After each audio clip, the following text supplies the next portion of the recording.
Hi, I'm Dr. Gunnarsson with TMJ and Sleep Therapy Center of Utah. And I'm the myofunctional therapist, Mindy, here at the TMJ Sleep Therapy Center of Utah. And we'd like to introduce you to our first podcast, and hopefully not our last podcast, but we'll be able to do multiple of these on some different topics that may interest you, such as Botox. Why Botox? Why do people use Botox to treat craniofacial pain and jaw pain? Another topic we're going to talk about will be mouth taping. That's something that a lot of people are confused on, whether it's a good thing to do or not, and the different types of mouth taping that are beneficial for different things. We'll also be discussing night guards, and that night guards are a hot topic. And the reason why is because so many dentists are prescribing night guards to treat jaw therapy. And we're going to discuss why they're good or why they're bad, and what role do they really play. We'd also like to talk about nasal clearing, and we have an exercise that we can teach you on clearing your nose to help you be able to breathe better without using medication. You know, I get a lot of people who come into our office and really think the popping and clicking of the jaw is normal. So we're going to cover popping and clicking. What's normal, what's not normal? When should it be addressed and when shouldn't it be addressed?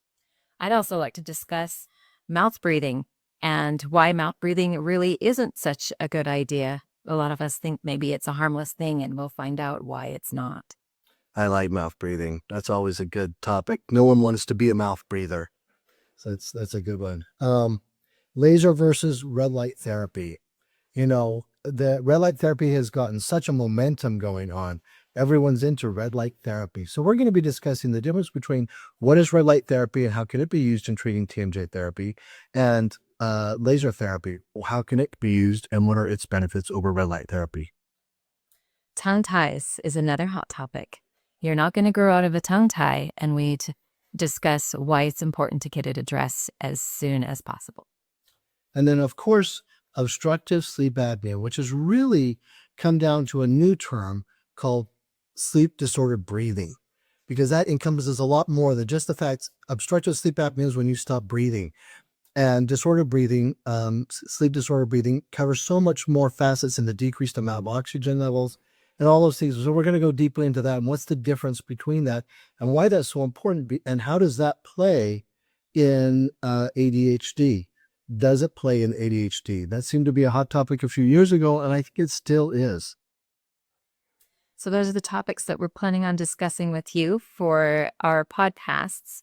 And if you have any questions or if you have any topics that you have questions about that maybe we haven't talked on, we'd love to hear from you, and we can add those to future podcasts. So please join us for our podcast as we go through all these different topics. I'm sure you'll find them interesting and helpful.